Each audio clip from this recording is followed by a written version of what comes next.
옆에 있는 분들과 함께 인사하실 때에 당신은 복받은 사람입니다 하고 인사하면 좋겠습니다. 예, 자꾸 들려주셔야 돼요. 아니면 못 믿습니다. 다시 한번 인사할게요. 당신은 정말 복받은 사람입니다. 인사할까요? 네. 정말 복받은 분들처럼 인사해 주세요. 예, 그렇게 좀 이렇게 봐주세요. 계속해서 사도 바울이 에베소 교회 성도들에게 보낸 편지를 살펴보고 있습니다. 오늘이 5번째 시간인데요. 아직 1장에 머물러 있습니다. 제가 처음 예상하기로는 3주 정도면 넉넉하게 1장을 마칠 수 있겠다 생각을 했었는데 아마도 오늘을 위해서 2주를 더 준비하게 하신 게 아닐까 생각을 해봅니다. 교회 설립 18주년 감사주일인 오늘 우리에게 꼭 맞는 제목의 말씀을 전하게 해주신 것 같아요. 그래서 이제부터 하나님 열어가시게 되는 19주년과 20주년도 무척 기대가 됩니다.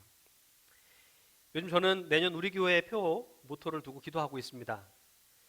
통상적으로 여름에 새해 달력을 주문하기 때문에 구체적인 목회 계획까지는 아니더라도 대략적인 목회 방향을 보통 여름에 정합니다. 지금 한참 기도하면서 지금 준비하고 있는데요. 내년에도 제가 목회 잘 할 수 있도록 기도해 주시고 협력해 주시면 좋겠습니다. 올해가 저한테는 4년 차 들어가는 그런 해인 것 같아요. 여러분 어떻게 잘하고 있는 것 같으세요? 고맙습니다. 이쪽에 있는 분들 말씀 없으시네. 네. 이쪽만 보고 설교해야겠다. 잘하고 있는 것 같죠? 네, 고맙습니다. 네. 금년도 우리 교회 표가 같은 마음 같은 생각입니다. 같은 마음 같은 생각. 정말 같은 마음과 같은 생각으로 오늘까지 함께해 주신 우리 주님의 교회 성도들을 다시 한번 축복합니다. 정말 수고 많으셨습니다. 그리고 아주 잘하셨습니다. 어려운 일도 많았고 힘든 일도 많았는데 잘 지켜주셨고 교회를 지켜주시는 그 마음 때문에 아마 하나님이 더 큰 은혜를 주시지 않았을까 생각해 봅니다. 앞으로도 계속해서 같은 마음과 같은 마음을 품고 진정한 주님의 교회, 진정한 부흥을 경험하는 교회, 그리고 진정한 성도와 제자를 길러내는 교회를 세워나가는 일에 함께 협력해 주시기를 부탁드립니다.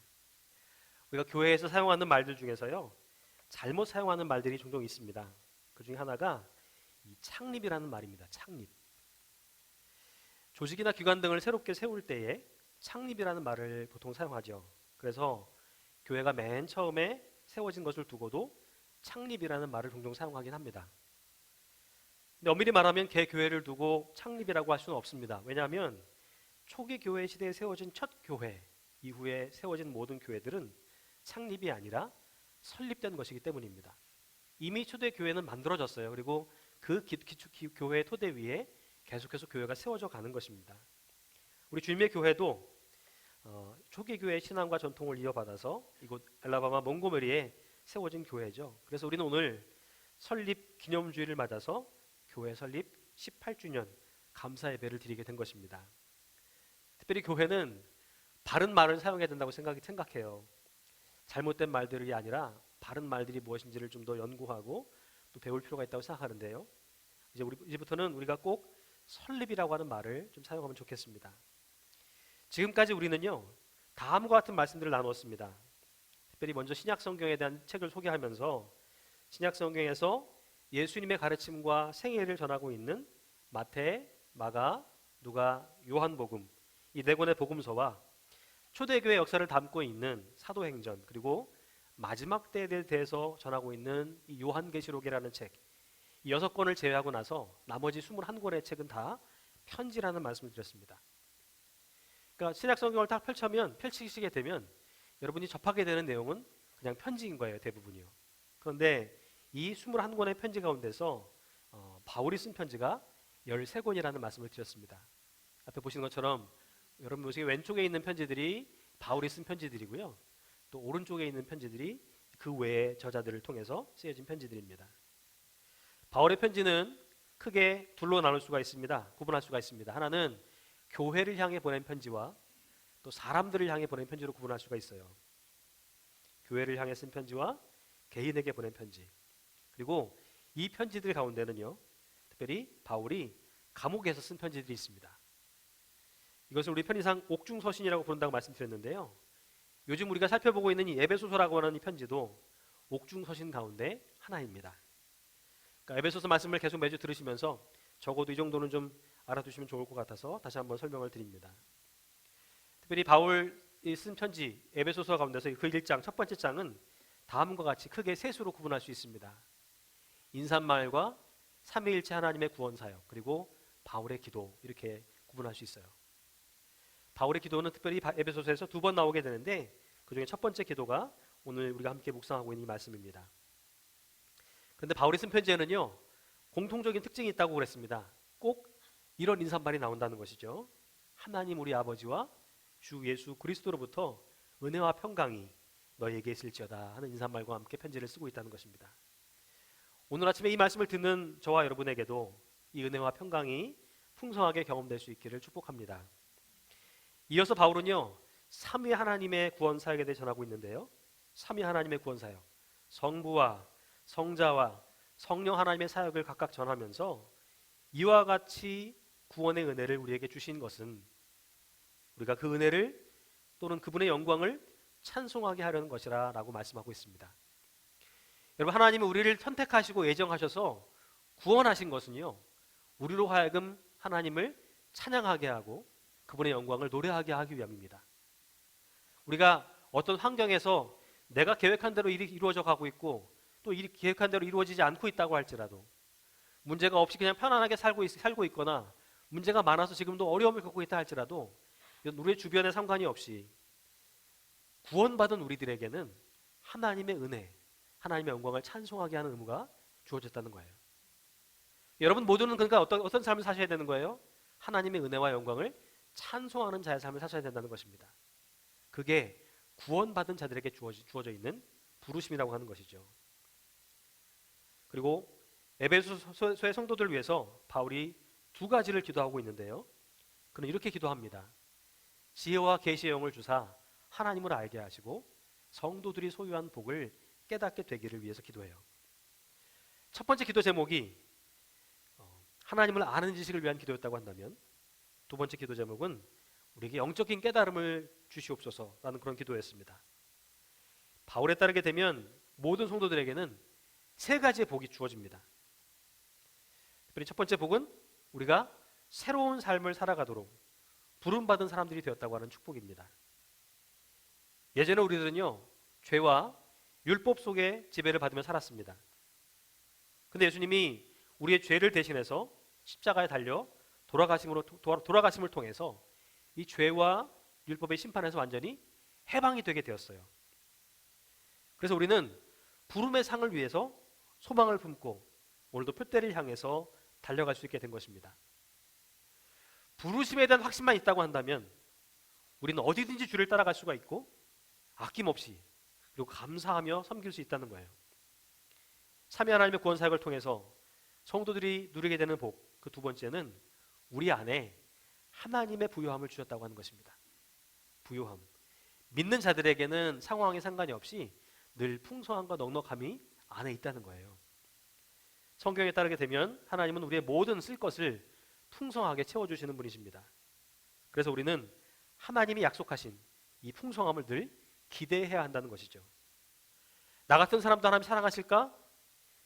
이런 나도 하나님의 은혜를 누릴 수 있을까? 이건요, 하나님 주신 생각이 아니라 마귀가 주는 생각이라는 말씀을 드렸습니다.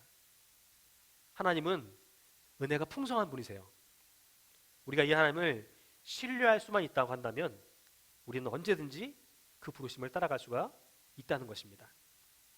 하나님의 부르심을 따라서 주님의 교회를 섬기는 여러분, 하나님이 하실 일들을 기대하십시오. 또 한 주간도요, 그분이 내 삶 속에서 하실 일들을 기대해 보세요. 성도들은 눈에 보이는 대로 사는 사람들이 아니라 믿음으로 사는 사람들이라는 말씀을 드렸습니다. 내 눈에 보이는 대로 사는 사람은요, 보이지 않는 길을 걸어갈 수가 없습니다. 보여야만 걸어가요. 그런데 믿음으로 사는 사람은 보이지 않아도 갈 수 있습니다. 이게 바로 바울이 전했던 두 번째 복이었어요. 동물, 제가 언젠가 말씀드린 적이 있는 것 같은데 가젤이라는 동물이 있습니다. 가젤. 혹시 아세요? 사슴처럼 생겼는데 이렇게 벙벙 뛰는 동물이에요. 그 동물 같은 경우에는 높이가 뭐 2, 3m도 같이 뛴답니다.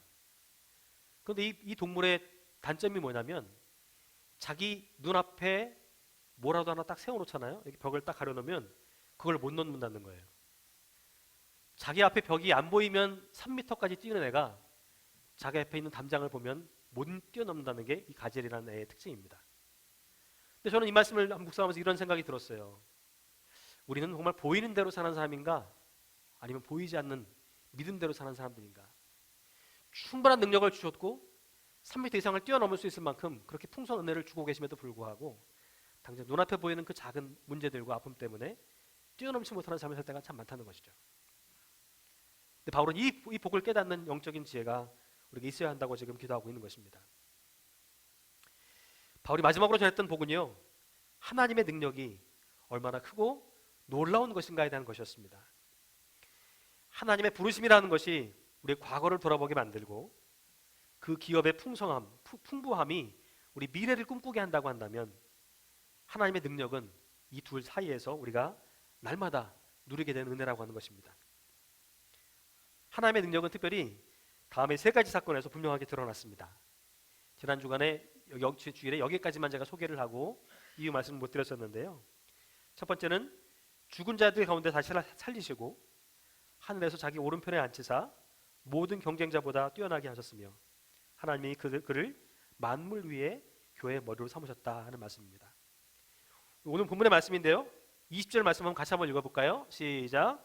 그의 능력이 그리스도 안에서 역사하사 죽은 자들 가운데서 다시 살리시고.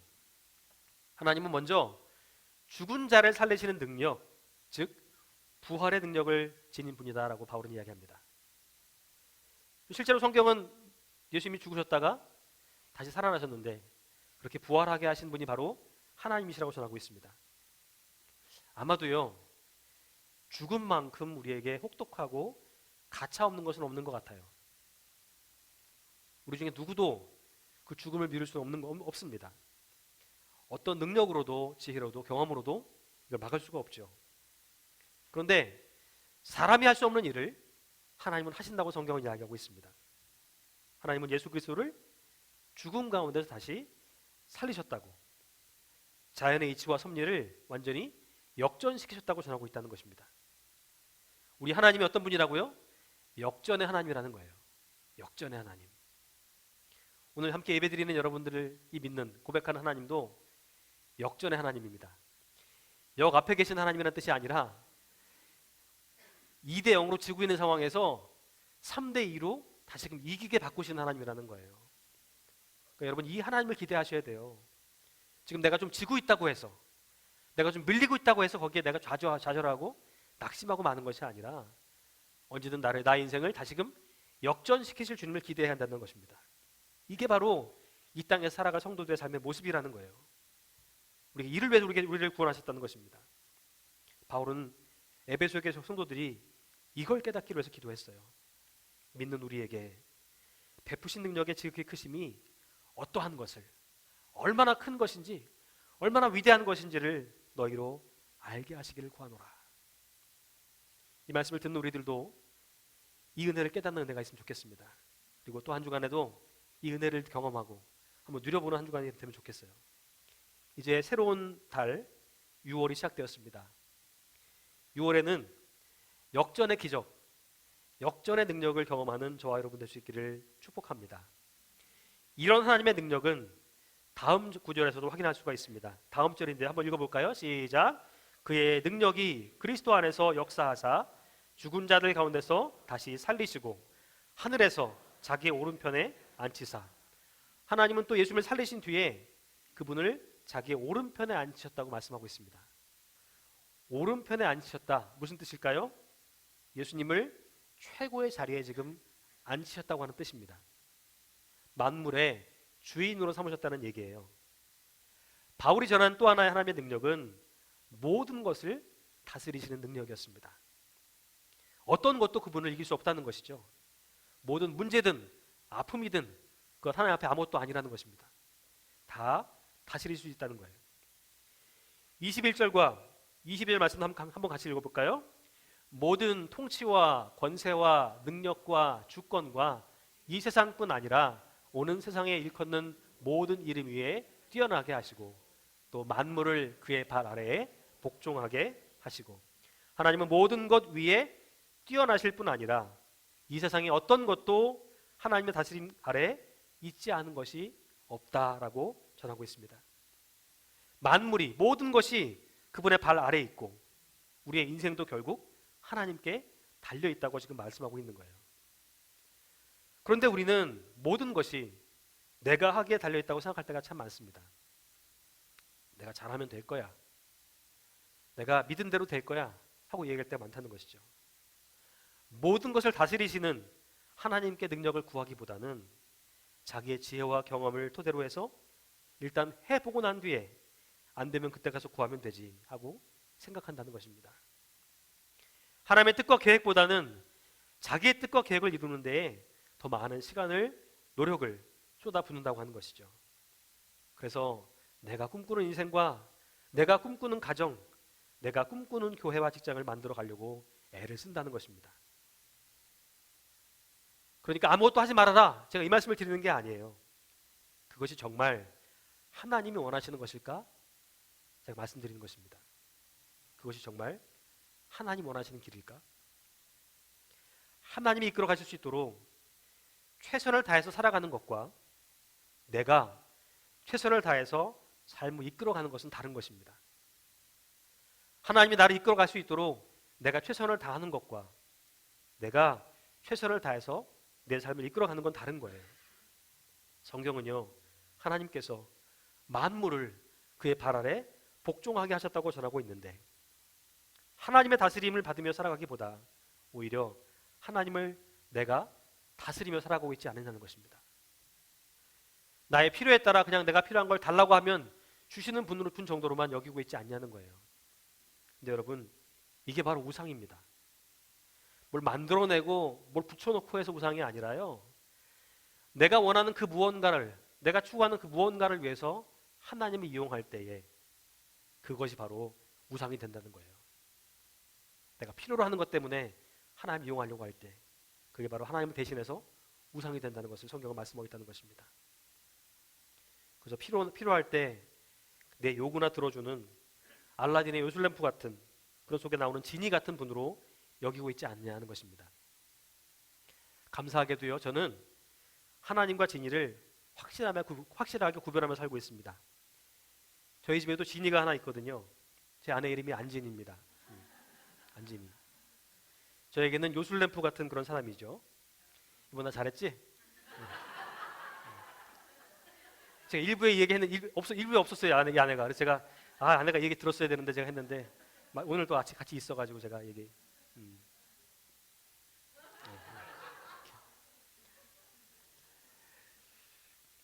그 능력이요, 바울이 계속해서 강조하고 있는 거, 성도 안에서 역사하고 있는 하나님의 능력입니다. 우리 안에 역사하시는 하나님의 능력. 그 능력이 어떤 방식으로 어떻게 역사하는가를 지금 깨닫게 하려는 것이 바울의 목표예요. 그러니까 여러분, 이 말씀을 읽으실 때에 우리 안에 있는 능력을 어떻게 깨달을 수 있도록 하려고 하시는지에 대한 얘기를 여러분 놓치시면 안 돼요. 하나님이 성도들에게 모든 이러한 능력을 주셨다고 말씀하고 계시거든요. 근데 문제는 우리가 그 능력을 깨닫지 못하며 산다는 것입니다. 그럼 어떻게 그 능력을 내가 깨달으며 살 수 있을까? 이게 바울이 전하려고 하는 목표라는 것이죠. 결론부터 말씀을 드리면요, 바울은 이러한 하나님의 능력이 가장 확실하게 드러나고 가장 분명하게 경험되는 곳이 교회라고 이야기하고 있습니다. 교회. 초기 교회 역사를 전하고 있는 사도행전을 살펴보게 되면 실제로요, 교회를 통해서 수많은 성령의 역사와 능력이 이렇게 경험됐음을 알 수가 있어요. 그럼 생각해 보세요. 걷지 못하는 사람이 일어나고요, 이방인들에게 복음이 전해지고 복음 때문에 사로잡혔던 사람들의 옥문이 열리기도 합니다. 온갖 핍박이 주어져도 신앙을 잃지 않고 그들이 믿음을 지켜내요. 그리고 오히려 믿는 자들의 수가 점점 늘어났다고 그럽니다. 교회와 성도들을 통해서 하나님이 영광 받으셨다고 그렇게 사도행전을 전하고 있어요. 이게 뭘 얘기하고 있습니까?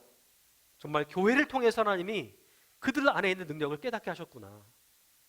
정말 교회 안에서 그들이 자기에게 주신 능력을 발견하게 하셨구나라는 것을 이제 이야기하는 대목인 겁니다. 그런데 이것은 반드시 두 가지가 전제되었을 때 가능하다는 것입니다. 이게 오늘 우리가 놓치지 말고 기억해야 될 말씀인데요. 22절과 23절 한번 같이 보면 좋겠습니다. 시작. 그를 만물 위에 교회의 머리로 삼으셨느니라. 교회는 그의 몸이니 만물 안에서 만물을 충만하게 하시는 이의 충만함이니라. 성도 안에 있는 능력을 교회 안에서 경험하게 될 때에 그 능력을 경험하려면 우리에게 두 가지가 필요한데, 첫째는 그를, 예수님을 교회의 머리로 삼아야 된다는 것입니다. 여러분, 주님의 교회 안에서 일어나고 있는 기도의 능력과 말씀의 능력과 찬양의 능력이 경험되는 비결을 아세요? 예수님만 머리가 되시면 됩니다. 근데 오늘날 교회들의 문제를 살펴보게 되면은 그 예수님의 자리에 다른 것들이 차지하고 있는 경우가 많아요. 이단들 보세요. 예수님의 자리에 누가 있습니까? 교주가 들어 앉아 있습니다. 오늘날 잘못된 길을 걸어가고 있는 교회들을 보세요. 그 자리에 누가 있어요? 목사가 있고요, 성도들 중에 힘센 사람이 있고, 말빨 좋은 사람이 있고, 말 많은 사람들이 거기 앉아 있습니다. 교회 안에서 예수님이 머리가 되지 못할 때에 오히려 교회는 무너지는 것을 보게 되고, 그래서 능력이 경험되지 않은 것을 볼 수 있게 된다는 거예요. 그래서 바울은 이 간단한 원리를 이야기하고 있습니다. 우리 안에 있는 능력을 삶 속에서 경험하기 원한다면 먼저 예수님을 그의 머리로 삼아야 한다는 거예요.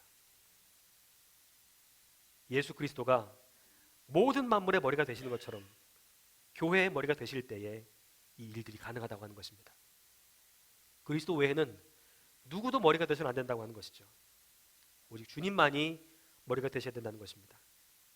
근데 여러분, 그리스도가 교회의 머리가 되셨다고 하는 이 말은요, 좀 바꿔 말하면요, 그분이 교회의 생명을 부여해 주시는 분이시고 교회의 주인이 되심을 의미하는 말과도 같은 것입니다. 그러니까 그리스도를 머리로 모신다고 하는 이 말은 무슨 뜻이에요? 우리가 주님을 주인으로, 진짜 주인으로 고백한다는 뜻입니다. 그러니까 성경에서 여러분 그리스도를 머리로 모신다는 말이 보여주시게 되면, 이 얘기는 주님을 주인으로 모신다는 뜻이구나, 예수님이 나의 주인 되심을 고백하는 것이구나, 이렇게 보시면 될 것 같아요. 그리스도를 머리로 모시는 것을 성경은 주로 고백한다고 이렇게 이야기하고 있습니다. 그리스도를 머리와 주인으로 인정하려면 여러분 뭐가 필요할까요? 먼저 우리가 주인의 자리에서부터 내려와야 됩니다. 다른 말로 표현하면 자기를 부인해야 된다는 거예요. 자기를 부인. 그렇게 될 때 모든 교회 지체들이 머리 되시는 그리스도로부터 오는 능력을 공급받게 된다는 것입니다. 설립 18주년을 맞는 주님의 교회 성도 여러분, 오늘도 그리스도는 교회의 머리가 되십니다. 나는 그리스도가 머리 되심을 인정하고 그분의 권위와 명령에 온전히 순종하고 있는가, 스스로에게 질문해 보셔야 돼요. 사람들이 나를 몰라준다고, 사람들이 나를 제대로 알아주지 않는다고, 대우하지 않는다고 스스로 머리가 되려고 하고 있지 않느냐는 것입니다. 전 우리 교회가 그 이름처럼 정말 주님의 교회가 될 수 있기를 빕니다. 어느 아무개 목사의 교회, 아무개 성도의 교회가 아니라 정말 주님의 교회가 될 수 있기를 좀 바라요. 어느 목사의 교회, 어느 누구의 교회도 아닌 진정한 주님의 교회가 될 수 있길 바랍니다. 두 번째 원리는요, 교회는 그리스도의 몸이라고 하는 것입니다. 참 많이 들었던 말씀이죠. 교회, 그리스도의 몸. 아마 신앙생활 해보신 분들은 지금까지 한 수차례 이런 말씀을 많이 들어보셨을 거예요. 바울은요, 교회인 성도들과 그리스도와의 관계를 몸과 머리에 빗대어서 전하고 있습니다. 요한도 이런 관계를 이야기했는데 요한은 좀 다르게 표현했었어요. 포도나무와 가지의 비유를 빗대어 설명하죠. 가지가 포도나무에서 떨어져 나가면 살아갈 수 없는 것처럼, 그죠? 교회도, 우리도 그리스도의 몸에서 떨어져 나가게 되면 살아갈 수 없다는 것을 지금 이야기하는 것입니다. 그러니까 무슨 얘기예요? 우리와 예수님과의 관계는 이처럼 힘과 에너지를 공급받는 관계라는 것입니다. 공급받는 관계. 왜 예수님께 붙어 있어야 한다고 말하는 거예요? 왜 예수님 안에 머물라고 말하는 거예요? 오늘도 우리가 살아갈 힘과 용기와 에너지가 예수님께로부터만 오기 때문입니다. 세상으로부터 오는 것이 아니라 예수님께로만 오도록 되어 있기 때문에 우리가 예수님을 바른 관계를 맺어야 한다고 말씀드리는 것이죠. 우리는 이러한 영적인 원리를 늘 기억해야 됩니다. 조금 옛날 노래지만 위 아래 위 아래 이런 노래가 있어요. 다 우수증 기억하시네요, 그죠? 근데 여러분 위아래만 보시지 마시고요. 머리 몸 이렇게 좀 생각하시면 보셔야 돼요. 내 머리가 누군가, 내 우두머리가 누구신가, 나의 주인이 누구신가를 늘 살피셔야 되고요. 더불어 내가 지금 예수님께 잘 붙어 있는가? 내가 그분 안에 머물러 있는가? 내가 그분과 바른 관계를 맺어가고 있는가를 살펴야 한다는 것입니다. 이것이요 신앙생활하는 이유예요. 교회 다니는 이유입니다. 여기 앉아 있다고 해서 그냥 예배한다고 해서 그게 끝나는 게 아니라 만족해서는 안 되고요. 오늘 이 자리를 통해서 우리가 정말 예수님과 잘 연결되어 있는가? 난 오늘도 그분을 통해서 내가 주시는 힘과 은혜를 내가 누리고 있는가를 점검해야 된다는 것이죠. 이러한 두 가지 영적인 원리를 계속해서 잊지 말아야 한다는 것입니다. 아무리 작고 보잘것없는 지체라고 할지라도 여러분 예수님과 연결되어 있으면 우리는 하나님의 크신 능력을 경험할 수가 있습니다. 지금 바울은 이걸 우리에게 깨닫게 하고 있는 거예요. 이걸 위해 기도하고 있는 것입니다. 내가 비록 이렇게 작고 연약한 존재라고 할지라도, 내가 비록 거기까지 다다르지 못했다 할지라도, 그럼에도 불구하고 예수님과 연결되어 있기만 하면, 그분이 나와 관계를 맺고 있기만 하면 우리는 하나님의 크신 능력을 늘 경험할 수 있다는 것입니다. 여러분 또 한 주간 동안 이 관계를 좀 잘 세워가셨으면 좋겠어요. 하나님이 나의 주인 되시고, 그리고 내가 예수님과 관계없이 살아가는 인생이 아니라 날마다 예수님과 관계를 맺으며 살아갈 수 있는, 나와 상관이 있는 분으로 여겨지는 그런 은혜가 여러분 가운데 누워졌으면 좋겠어요. 그렇게 살아가는 분들이 하나둘씩 늘어갈수록 우리 주님의 교회 기도의 능력은 점점 강해져 갈 것이고, 찬양의 능력도 커져갈 것이며, 말씀과 예배의 능력도 더욱더 커져가게 될 것입니다. 시간이 간다고 성장하는 게 아니에요. 시간이 흘러간다고 교회가 그냥 커져가는 게 아니라는 것입니다. 시간이 문제가 아니라 얼마나 많은 성도들이 주님과 바른 관계를 맺고 있는가에 달려있다는 것이죠. 작은 교회라 할지라도 하나님과 바른 관계를 맺게 되면 하나님이 믿는 자들의 수를 더해 주시고, 어떠한 핍박과 유혹 속에서도 아무리 놓고 흔들어도 흔들리지 않는 신앙을 갖게 된다는 것을 말씀하고 있는 거예요. 그럼 여러분 새롭게 시작하는 6월, 또 이제 남은 한 해 동안에도 이 능력을 여러분 삶 가운데 놓치지 마시고 꼭 붙드시기 부탁드립니다. 이 능력은요 이미 하나님께서 우리 주신 거예요. 주신 능력입니다. 이 능력을 누리려면 우리가 두 가지를 꼭 해야 한다는 거죠. 주님이 머리가 되시고 우리가 그분의 몸이 되어서 연결되어 있는 것을 점검해야 한다는 것입니다. 이것만 잘 점검하게 되면 우리는 이 땅에서 사는 날 동안 역전의 하나님을 경험하게 될 것이고, 은혜가 풍성하신 하나님을 누리게 될 것임을 말씀하고 계시는 것입니다. 하나님은 여러분들을 정말로 사랑하십니다. 하나님 여러분들이 정말로 복된 자들로 살아가기 원하세요. 그래서 우리에게 세 가지 복을 약속해 주신 거죠. 부르심이라는 약속, 그리고 앞으로도 계속해서 풍부하게 채워주실 것이라는 약속, 그리고 오늘을 능력 있게 살아가게 하시겠다는 약속. 또 한 주간 여러분 삶 가운데서 이 능력이, 이 은혜가 풍성하게 경험될 수 있기를 주님의 이름으로 부탁을 드립니다.